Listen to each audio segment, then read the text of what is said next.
I actually want to welcome and focus on the most important people in the room. We are here, this factory is here, our entire company is here, is due to the people who make the magic happen and make these cars. So to everyone here in this plant, a big heartfelt welcome. 126,000 jobs between our ports, between our dealers, between our technicians, between our factory. Nearly 1 million vehicles produced in this state in 2018. Obviously some electric vehicles, obviously a massive amount of investment.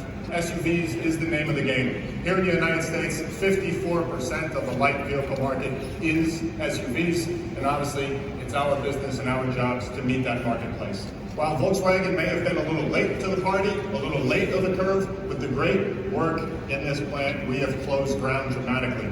Just to give you some perspective, a few years ago, 14% of our sales came from SUVs. Fast forward to today, 52% of our sales come from SUVs. T1 is our #1 selling car, and I'm quite confident the Atlas will be right around the corner to becoming our second best selling car here in the United States. This is a massive swing.